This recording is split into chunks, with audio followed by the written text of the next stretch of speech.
በኢትዮጵያ ባለፉት በርካታ ዓመታት የተቀነቀኑ የትርክት ልዩነቶች ለግጭትና ለፖለቲካ ለመረጋጋት መነሻ ሆነው ቆይተዋል። የብዙ ብሔር ብሔረሰቦች ባለብዙ ቀለም የታሪክ ባለቤት በሆነችው ኢትዮጵያ የጋራ ትርክትን መገንባት ባለመቻሉ ነጠላ ትርክቶች በወለዱት ነጣጣይ እሳቤ ምክንያትና ተያያዥ ችግሮች የግጭት አዙሪት ውስጥ መቆየቷ ለከፋ ድህነት መዳረጓ የውላቅ ነው። ይህን የቆየ ቁስል ለማከም የሀገርን ብሔራዊ ጥቅም ለማስከበር ብሎም የሀገርን ሕልውና ለማጽናት ልዩነትን የሚያስተሳስር የጋራ እሴት በማጉላት አሰባሳቢ ትርክትን መገንባት አማራጭ የሌለው ጉዳይ ሆኗል። ዜጎች ልዩነታቸውን እንደ ጌጥ እንዲመለከቱ፣ አንድነታቸውን እንዲያጠናክሩ፣ የውጭ ተጽዕኖን እንዲከላከሉና ለጋራ ሀገር የጋራ ተስፋ ኖሯቸው ትልልቅ ሀገራዊ ፕሮጀክቶችን በስኬት እንዲያጠናቅቁ የጋራ ትርክት አስተዋጽኦ ከፍተኛ ነው። ሀገር የሚገነባው በዜጎች ነው። ዜጎች ደግሞ መግባባት አለባቸው። የጋራ አጀንዳ ሊኖራቸው ይገባል። የጋራ ሀገር አላቸው። ስለዚህ ይህን ለማድረግ ደግሞ ምንድነው በጋራ እንድንድን አንደኛ ከውሸት ትርክትና ከተዛባ የታሪክ ግንዛቤ ወጥተን ወደ እውነተኛ ሀገርና ሰውን መሀል በሚያደርግ መልኩ ብዙ የሚነገሩ ታሪኮች አሉ። ብዙ የጋራ ማንነቶች አሉ። የጋራ ታሪኮች አሉ። ደግሞ ከሚያለያዩን ይልቅ አንድ የሚያደርጉን ተቆጥሮ ያልቁምኛ። ለዚህም ኢትዮጵያውያን በጋራ ተሰባስበው በሚመክሩበት መድረክ በህዝብ ተሳትፎና በውይይት የሚመጣ ቅቡልነት ያለው የጋራ ትርክት መገንቢያ መንገድ ሆኖ የተቃርኖ የትርክት ማስታረቂያ መድረክ ሆኖ እያገለገለ ነው። የተራራቁ ትርክቶችን ለማቀራረብ ትልቅ ተስፋ የተጣለበት ሀገራዊ ምክክሩ ዜጎች በነጻነት ሀሳባቸውን እንዲገልጹና ለጋራ መግባባት መሰረት እንዲጥሉ እድል የፈጠረ ነው። ከነጠላ ትርክት ወጥተን የወል ትርክትን እያዳበርን እያሰረጽ በህን ቁጥር ለሀገራዊው ምክክሩ የራሱ የሆነ ትልቅ ግብዓት አለው። በየሀገሩ በርካታ መድረኮች ተፈጥረው እየተሰበሰቡ ያሉ ትልቅ የሀገራችን ግብዓቶች፣ መልካም ነገሮቻችን እነኚህ ለወል ትርክቱ ትልቅ ግብዓት ነው የሚሆኑት።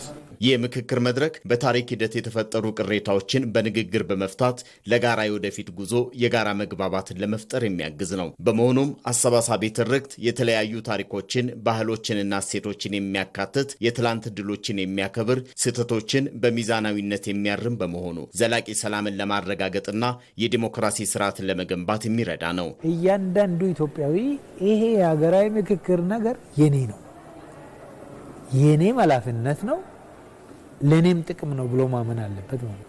የተስማማንበት ሁሉም ኢትዮጵያዊ በአንድ ቋንቋ የሚገልጸውን ነገር ይሰጠናል።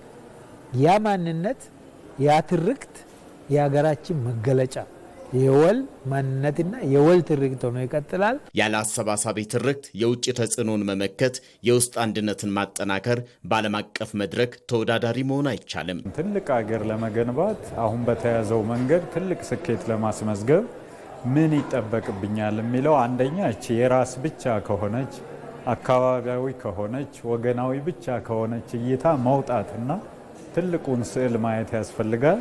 መንገዱ ክፍት ነው። ለሀገሩ ለኢትዮጵያ ሰላም፣ ለኢትዮጵያ አንድነት የሚፈልግ ሰው ኑና እንመካከርና አንድ ሆነን ይሄ ሀገር ሁላችን ስለሚበቃ ለልጆቻችን እናስረክም ነው ብለው ታሪካችንን የምናይበት መነጽር የወደፊት ጉዟችንን የሚወስን በመሆኑ በህዝብ ተሳትፎ በሀገራዊ ምክክር የሚገነባው የጋራ ትርክት ሁሉን የሚያቅፍ ኢትዮጵያዊ ማንነት ለመገንባት መሰረት ለቆየ ቁስል የሚሆን ፍቱን መድኃኒት ነው። የጠነከረች የጋራ የሆነ ሀገርን ለመገንባት የወል ትርክት ያስፈልጋል። እንደሚታወቀው እንግዲህ በኢትዮጵያ ውስጥ ቀደም ብለን በዜናውም እንደተከታተል ነው በርካታ ህብረ ብሔራዊነት ያለበት ሀገር እንደሆነ ይታወቃል። እነዚህን ህብረ ብሔራዊ አንድነትን በማጠናከር ነጠላ ከሆኑ ትርክቶች በመውጣት የወል የሆኑ ወይም ደግሞ አሰባሳቢ የሆኑ ትርክቶች ላይ ትኩረት በማድረግ የሀገርን ሰላም፣ አንድነትና ሁለንተናዊ ብልጽግናን ማረጋገጥ ያስፈልጋል። ለዚህ ደግሞ ከነጠላ ይልቅ አሰባሳቢ የሆኑ ትርክቶች ላይ ትኩረት ማድረግ ዘላቂ የሆነ ሰላምን ለማምጣትም ከሚረዱ ነገሮች መካከል ነው። እውነት ነው። እንግዲህ ኢትዮጵያ በየዘመኗ የሚፈትኗት ነገር አታጣም። ያው በሰራሽ ቁጥር የተለያዩ ፈተናዎች ከውስጥም ከውጭም ይመጣሉ። ነገር ግን እነዛን ፈተናዎች ተቋቁማ ደግሞ ዛሬ ላይ መድረስ ትችላለች። እቺ በትውልድ ቅብብሎች በትውልድ ሽግግር ውስጥ ዛሬ ላይ የደረሰች ሀገር የበለጠ ነገዋን ለማሳመር ዛሬ ላይ አበክራ እየሰራች ትገኛለች። ልዩነቶቿን እንደ ውበት በመጠቀም የተለያዩ ስራዎችን ልስራ ብላ ስትነሳም የሚገጥሟትን ፈተናዎች በብዙ ማየት ይቻላል። ነገር ግን ልዩነትን እንደ ውበት ብቻ መጠቀም የሚለውን በደንብ በተግባር ማየት ያስፈልጋል። አሁን ላይ የተጀመሩ የተለያዩ ስራዎች አሉ። በተለይ ከለውጡ መንግስት ወዲህ አሰባሳቢ ትርክትን ወይ ደግሞ ገዥ ትርክት ላይ ትኩረት በማድረግ የጠነከረ ሀገረ መንግስትን እንገንባ የሚለው በሰፊው የሚቀነቀን ጉዳይ ነው። ጠንካራ ሀገርን ለመመስረት የግድ የጠነከረ ህዝብ ያስፈልጋል። በስራም በኢኮኖሚም በብዙ ነገር የጠነከረ ህዝብ ደግሞ ጠንካራ ሀገርን መስራት ይችላል። ጠንካራ ሀገር ደግሞ በዓለም ላይ ተወዳዳሪ መሆን የሚችል ከሌሎች የዓለም ሀገራት ጋር መሳ ለመሳብ መሄድ በሚያስችል የፈረጠመ አቅምንም መገንባት ይችላልና የወል ትርክት ግንባታ እንግዲህ ለኢትዮጵያ ብሔራዊ ጥቅም መጠበቅም እንደዚሁ ትልቅ አስተዋጽኦ አለው። አንዳንዴ የጋራ ጉዳዮቻችን ላይ ትኩረት ስናደርግ ምን ያህል ለውጦችን እንደምናመጣ አንድ የሚያረገን ጉዳይ ላይ ትኩረት ስናደርግ ለውጥ ማምጣት እንደሚቻልና ውጤቱም ያማረ እንደሚሆን በተለያዩ ስራዎች ተመልክተናል። እንደው የቅርቡን ብናነሳ ታላቁ የኢትዮጵያ ህዳሴ ግድብ እስከ ምረቃው እስኪደርስ ድረስ የተለያዩ ከህፃን እስከ አዋቂ ኢትዮጵያውያን ናቸው የተሳተፉበትና ይሄ ደግሞ ትልቅ ለውጥን ማምጣት እንደሚቻልና የሚያሰባስበን አንድ የሚያረገን ጉዳይ ላይ ስንቆም የበለጠ ለውጥን ማምጣት የምንችል ህዝቦች እንደሆንን ታሪካችንም አመላካች ነው። ብሔራዊ ጥቅም ደግሞ ምንም አይነት ርህራሄ ወይ ደግሞ ለነገ የምንለው ጉዳይ አይደለም። ሀገርን ማስቀደም ያስፈልጋል። ለዛም ነው አሁን ላይ ከቅርብ ጊዜ ወዲህ በተለይ ገዥ ትርክት አንድ የሚያረገን ጉዳይ ላይ ትኩረት እናድርግ፣ ታሪክን ለመማሪያነት እንጂ ለግጭት መንስኤ አናድርገው፣ ታሪክን የኋላውን ተምረንበት ዛሬን እየሰራን ነጋችንን ደግሞ በተስፋ እናለም የሚባለው። ስለዚህ የወል ትርክት ላይ ብዙ ሀሳቦችን ማንሳት ይቻላል። አዎ እንግዲህ ልዩነቶች አሉ ይታወቃል። ልዩነቶችን ግን በሀሳብ ገንቢ በሆኑ ሀሳቦች መፍታት ያስፈልጋል። ለዚህ ደግሞ እንደሚታወቀው አሁን ላይ የሀገራዊ የምክክር ኮሚሽን ተቋቁሞ የተለያዩ ስራዎች እየተሰሩ ነው የሚገኙት። በእነዚህ ስራዎች እንግዲህ በኢትዮጵያ ስር የሰደዱ የቆዩ ችግሮችን፣ ቂሞችን፣ ጥላቻዎችን ለመፍታት ታስቦ እየተሰራበት ያለ ነው። የተለያዩ የአጀንዳ መረጣ ስራዎች፣ የተለያዩ ስራዎች እየተሰሩበት ነው የሚገኘው። እነዚህን ደግሞ ውጤታማ እንዲሆን ህብረተሰቡ የራሱን የሆነ ድጋፍና ርብርብ ያስፈልጋል። ምሁራን የራሳቸውን ሚና ሊወጡ ይገባል። የፖለቲካ ፓርቲዎች የራሳቸውን ፖለቲከኞች ሊወጡ ይገባል። እንደ ግለሰብ እያንዳንዱ ዜጋ ለአንድ ሀገር ብሔራዊ ጥቅም መከበር የራሱን ጠጠር መወርወር ይጠበቅበታል ማለት ነው። የኢትዮጵያን ብሔራዊ ጥቅም ለማስከበር ደግሞ ከነጣጣይ ትርክት ይልቅ የወል የሆኑ ትርክት ላይ አንድ የሚያደርግ ነገር ላይ ትኩረት ማድረግ አስፈላጊ ነው። በዚህ ጉዳይ ላይ አሁንም ተጨማሪ ዘገባ አለን። የወል ትርክት ግንባታ ለኢትዮጵያ ብሔራዊ ጥቅም መከበርና ለዘላቂ ሀገር ግንባታ ወሳኝ መሆኑ ተገልጿል። የተለያዩ አመለካከቶችን በማረቅና የጋራ መግባባትን የሚፈጥር የወል ትርክትን መገንባት የኢትዮጵያን ብሔራዊ ጥቅም ለማስከበርና ዘላቂ ሀገር ግንባታን ለማረጋገጥ ወሳኝ ስለመሆኑ ምሁራን ያነሳሉ። የጋራ እሴቶችንና ህብረ ብሔራዊ አንድነትን መሰረት ያደረገ እውነትን ማጽናት ለሀገራዊ እድገት እንዲሁም ለሉዓላዊነት መጠበቅ ያለው ሚና ከፍተኛ መሆኑም ተመላክቷል። ዮሐንስ ፈንታውን ተጨማሪ ያለው። ኢትዮጵያ ዘርፈ ብዙ ብዝሃነት ያላትና የረጅም ጊዜ ታሪክ ባለቤት የሆነች ሀገር ናት። ይሁንና በታሪክ ሂደት ውስጥ የተፈጠሩ አንዳንድ የፖለቲካና ማህበራዊ ልዩነቶችን በማረም በሀገር ግንባታ ሂደት ላይ የጋራ መግባባትን መፍጠር ለሀገር ህልውና ወሳኝ መሆኑ እርግጥ ነው። በተለይም ጠንካራ ብሔራዊ አንድነትን በመፍጠር የሀገርን ብሔራዊ ጥቅም ለማስከበር የወል ትርክት መገንባት ይግድ ይላል።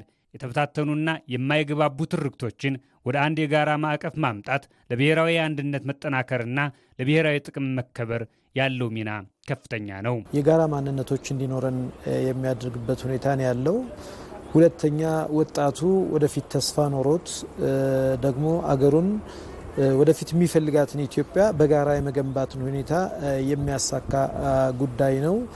እንዲሁም ደግሞ የተለያዩ ካሁን በፊት የነበሩ ቁስሎችን የሚያክምና ወደ አንድነት የሚያመጣ ነው ብዬ ነው ማስቀመጥ የምፈልገው። የወል ትርክት ፋይዳው ለአንድነትና ለሰላም ብቻ ተብሎ የሚገደብ አይደለም። ሀገራት በልማትና በኢኮኖሚ ብልጽግና ወደፊት ሊራመዱ የሚችሉት ዜጎቻቸው በሀገራቸው የትናንት ታሪክ፣ የዛሬ ሁኔታና የነገ ራዕይ ላይ ተቀራራቢ እይታ ሲኖራቸው ነው። በመሆኑም ብሔራዊ መግባባትን የሚፈጥር ትርክት መገንባት ለሀገራዊ የልማት ፕሮጀክቶች ስኬትና ለአጠቃላይ ሀገራዊ እድገት እንደ ትልቅ ግብዓት ይወሰዳል። ያለ ጋራ ትርክት የሚመጣ ልማት ዘላቂነቱ አጠራጣሪ በመሆኑ በትውልዶች መካከል ቅብብሎች ለመፍጠር ይህ የጋራ እውነት ቁልፍ መሳሪያ ነው። አንዱ ሌላውን ሳይጋፋ ወይም አንዱ ሌላውን ሳይጫን በመተሳሰብ ላይ አንደርስታንድ በመደራረግ ይሄ ህዝብ አብሮ መኖር የሚችል ከየትም የመጣ ስላልሆነ ቋንቋው ስለተለየ በሃይማኖት ምናልባት በርካታ ሃይማኖቶች እዚህ ሀገር ውስጥ ስላሉ ብቻ መጠላላት አይገባም፣ መገፋፋት አይገባም። ሀገር የጋራ ነው። ሀገር የሁላችንም ናት። አንዱን አቅርቦ አንዱን የማራቅ ነገር ካለ አገር ሊገነባ አይችልም። ህዝብ በጋራ ሊኖር አይችልም። ኢትዮጵያውያኖች በማንኛውም አይነት መልኩ ልንጣጣል የምንችል ህዝቦች አይደለንም። በሃይማኖትም የተለያዩ ብሔረሰቦች ቢኖርም አንድ ሃይማኖት ያሉን አሉ። የተለያዩ ባህልም ቢኖረን ባህላችን የሚያገናኛል። ስትወያይ ባህልህን፣ ቋንቋህን የመከባበር ሁኔታ አንዱ አንዱን አክብሩ የሃይማኖትም አክብሮ የሚሄድበት ከሆነ የጋራ ሀገር መገንባት እንችላለን። በሌላ በኩል የጋራ ማንነትንና ፍላጎትን መሰረት ያደረገ ትርክት ለሉዓላዊነት መጠበቅ ያለውን አስተዋጽኦ ምሁራን ያነሳሉ። አንድ ህዝብ በጋራ ማንነቱ ሲኮራና የጋራ ፍላጎቱን ሲያውቅ የሀገሩን ብሔራዊ ጥቅም አሳልፎ ላለመስጠት ይተባበራል። የጋራ ማንነት ሲጠናከር የጋራ ደህንነት ስጋቶችን በጋራ ለመመከትና የሀገርን ጥቅም በዓለም አቀፍ መድረክ ለማስከበር የሚያስችል አቅም ይፈጥራል። የጋራ ማንነትና የጋራ ፍላጎት በተጠናከረ ሰዓት በውጭም ትከበራለህ፣ በሀገር ውስጥም ደግሞ ልክ እንደዛ ነው። ምክንያቱም የጋራ ትርክት ከሌለን ጥላቶች መግቢያ ይሆናል። ለምሳሌ አፋር ተበድለሃል አንተ ብሎ የሚያነሱ አካላቶች እኛና ሌሎችን የማጋጨት የሚፈልጉ አካላቶች መንገድ ይከፍታል። ይሄ ነጠላ ትርክት የሚባል የጋራ ትርክቶችን መገንባት ለሀገራችን ሰላም፣ ዲሞክራሲ፣ እድገት በጣም ወሳኝ የሆነ ነው። ከዛም ውጭ ደግሞ የጋራ ማንነትን ስንገነባ ኢትዮጵያዊነትን ከፍ ማድረግ ነው። ከተለያዩ አቅጣጫዎች የሚነሱና የሚቃረኑ ትርክቶችን በማድረቅ ሁሉንም ኢትዮጵያዊ ሊያስማማ የሚችል የወል ትርክት መገንባት የቅንጦት ጉዳይ ሳይሆን የህልውና ጉዳይ መሆኑም ለዚህ ነው። እንዲህ አይነቱ ትርክት የውስጥ ሰላምን ከማረጋገጥ ባለፈ ኢትዮጵያ በዓለም አቀፍ ደረጃ ያላትን ተቀባይነትና ብሔራዊ ጥቅሟን ለማስጠበቅ ትልቅ አቅም እንደሚፈጥር ተጠቁሟል። አዲስ ቀን ላይ ናችሁ ተመልካቾች፣ አብራችን ስላላችሁ እናመሰግናለን። ዛሬ በስፋት የወል ትርክት ላይ ያነሳን ነው። በዋና የአጀንዳ ዜናችን የወል ትርክት ለምን ያስፈልገናል የሚለውን ደግሞ ጥቂት ሀሳቦችን እናንሳ። ቀደም ሲል እንደ ሀሳቦች እንደተለዋወጥ ነው የወል ትርክት ወይ ደግሞ አንድ የሚያደርገን ጉዳይ ላይ ትኩረት ማድረግ፣ የጋራ ጉዳዮች ላይ ማተኮር ለሀገረ መንግስት ግንባታ ለሀገረ መንግስት መጠንከር ትልቅ አስተዋጽኦ አለው። ሀገር ላይ አይመለከተኝም ማለት አይቻልም። ሁሉም የሀገር ላይ የሚደረግ ነገር ሁሉ የዜጋውን ይመለከታልና በተለያዩ ጉዳዮች ላይ ሀሳብ እንዲሰጥ የሚደረገው ቀደም ሲል እንዳነሳሹ ሰኒ የሀገራዊ ምክክር ኮሚሽን ዜጋው ነዋሪው በተለያዩ አካባቢዎች ያለው ነዋሪ ዜጋው ይመለከተዋል ብሎ የራሱን ጉዳይ በዚህ ጉዳይ ላይ አልተስማማንም ወይ ደግሞ ይሄ ጉዳይ ችግር ሆኖብናል፣ ስለዚህ ይሄ እዚህ ጉዳይ ላይ እንነጋገር ብሎ ሰዎችን እያሰባሰበ ያንን ምክክር መድረክ ሲያዘጋጅ አጀንዳ ሲያሰባስብ የአጀንዳ ልየታ ሲያደርግ ለመፍትሄ ነው። አንዳንዴ አይደለም እንደ ሀገር ሰፊውን ጉዳይ በጓደኛም በቤተሰብም እያጠበብ ነው ስንመጣ አይመለከተንም ብለን ወይ ደግሞ የተውነው ነገር መጨረሻ ላይ ሄዶ ችግር ሲፈጠር እንመለከታለን። ሀገርም እንደዛው ነው። አይመለከተኝም ብለን ምን ተወው ነገር የለም። ስለዚህ የጋራ ጉዳይ ላይ ማተኮር አስፈላጊነቱ ዜጎች እኩል የባለቤትነት ስሜት እንዲሰማቸው ያደርጋል። የሆነ ችግር ወይ ደግሞ ቅሬታ ያለው ሰው ቢኖር በዛ ላይ የተደረበ ችግር ይፈጥርና ከሀገር ባለቤትነት ውጭ አድርጎ ራስን መቁጠር ሊፈጠር ይችላል። ስለዚህ የጋራ ወይ ደግሞ የሚያሰባስቡን ነገሮች ሲኖሩ አንድ የሚያደርገን ጉዳይ ላይ ትኩረት ስናደርግ ዜጎች እኩል የባለቤትነት ስሜት እንዲሰማን ሀገራችን የእኛም ናት ብለን ለልማቱም ለተለያዩ ለሰላሙም ለተለያዩ ስራዎችም አስተዋጽኦ እንድናደርግ ያደርገናል። እንዲሁም ደግሞ ትልቅ ሀገራዊ ማዕቀፍንም ለመገንባት ያስችላል። ነጋችንን እያሰብን ስንሄድ በዛ እቅድ ውስጥ በነጋ ኢትዮጵያ ውስጥ እኔም አለሁኝ ብለን ለነገ ደግሞ እንድንሰራም ያግዘናል። የጋራ ግንዛቤንም ይፈጥራል። የተለያዩ ጉዳዮች ቢኖሩ ልዩ የሚያደርጉን ወይ ደግሞ የተለያየ ቋንቋ የተለያየ ባህል ብንከተልም ነገር ግን አንድ የምታደርገን ኢትዮጵያ አለችና ለዛ ስንሰራ የጋራ ግንዛቤ ይኖረናል። ስለ ነገዋ ኢትዮጵያ ደግሞ ለመስራት ያግዘናል። ስለዚህ የወል ትርክት ወይ ደግሞ አሰባሳቢ ትርክት ለምን ይጠቅመናል ብለን ስናስብ በርካታ ከምናነሳቸው ጉዳዮች ጥቂቱን ለማለት ነው። አው የወል ትርክት ወይም ደግሞ አሰባሳቢ የሆነ ትርክት ለብዙ ነገር እንደሚጠቅመን ይታወቃል። ቀደም ብለሽ አንቺ ስታነሺው እንደነበረ ኢትዮጵያውያን አንድ በሚያደርጉ ልዩነቶች አሉ። ልዩነት የለን ማለት አንችልም፣ ግን ልዩነቶችን በሀሳብ በመፍታት በመነጋገር ቀደም ብለን እንዳነሳ ነው የሀገራዊ የምክክር ኮሚሽን በርካታ መፍትሄ ይሆናል ያሉ ጉዳዮችን ይዞ የመጣ ትልቅ ሀገራዊ ጉዳይ ነው። ነገር ግን ትናንትና የነበረንን ታሪክ እያነሳን ቅድም ስለ ታላቁ የኢትዮጵያ ህዳሴ ግድብ ስታነሽ ነበር መቅደላዊት። ከታላቁ ህዳሴ ግድብ በፊት ደግሞ እንደ አንድ የምንመሰክርለት በአንድ የምናወራለት የአድዋ ድል ታሪክን ስናነሳ ለሀገራችን ብሔራዊ ጥቅም በጋራ መቆማችን የምናይበት ዛሬም ድረስ በኩራት የምንመሰክርበት ነውና ዛሬም በታላቁ የኢትዮጵያ ህዳሴ ግድብ ደግመነዋል። ስለዚህ የወል ትርክትን ስንገነባ የትናንቱን የዛሬውንና የነገውን በአንድ በማጣመር ለሀገራችን ትልቅ ተስፋን የሚሰጥ በተለይ ኢትዮጵያ አሁን ላይ ካለችበት የኢኮኖሚ እድገት ጋር በተያያዘ ዘላቂ የሆነ ኢኮኖሚ እድገት እንዲኖር የሀገረ መንግስት ጠንካራ የሆነ የሀገረ መንግስት እንዲገነባ ከማስቻል አኳያ የወል ትርክት ወይም ደግሞ የጋራ ትርክት እጅጉን አስፈላጊ ሆኖ ይገኛል። እንግዲህ በጠንካራ መሰረት ላይ የተገነባች ሀገር በኢኮኖሚም በሰላምም በደህንነት በሁሉ ነገር ጥሩ ላይ ትሆናለች። ይህንን ለማድረግ ደግሞ በዜጎች መካከል አንድነት መተማመንን ያስፈልጋል። ይህንን ለማምጣት ግን ለአንድ ወይም ደግሞ ለመንግስት በኩል ላሉ ሰዎች ወይ ለፖለቲከኞች የሚተው ጉዳይ አይደለም። የጋራ የሆነ ነገር ለማምጣት እያንዳንዱ ምን መስራት አለበት፣ ከኔ ምን ይጠበቃል የሚለውን ነገር መያዝ መቻል አለብን። ህብረ ብሔራዊ የሆነች ሀገር ነች ኢትዮጵያ። ይህንን ህብረ ብሔራዊ አንድነትን ማጠናከር ያስፈልጋል። ይህንን በምናጠናከርበት ጊዜ ቀደም ብለን እንደገለጽ ነው የሰላም ዘላቂ ሰላም ይረጋገጣል፣ የኢኮኖሚ እድገት ይጠናከራል፣ በዜጎች መካከል መተማመንም ይፈጠራል። ስለሆነም የወል ትርክት ላይ ወይም ደግሞ የአሰባሳቢ ትርክት ላይ ትኩረት አድርገን ልንሰራ ይገባል። እንቀጥላለን። በወል ትርክት ግንባታ ሂደት እንግዲህ ቀደም ሲል እንዳልሽው ዘላቂ ሰላምን ከማስፈን ባለፈ ደግሞ የማይናወጥ ሉዓላዊነትን ማረጋገጥ ያስችላል። ዜጎች አንድ ሆኑ ማለት ምንም አይነት የውጭ ኃይል ቢመጣ ያንን አንድነታቸውን ሊያፈርስ ወይ ደግሞ ሊንድ አይችልም። ስለዚህ ሀገርን ማስቀደም ብሔራዊ ጥቅምን ማስከበር ለሀገር ዘላቂ ሰላም ዘላቂ ልማት መትጋት ከሁሉም ኢትዮጵያዊ የሚጠበቅ ጉዳይ ነው።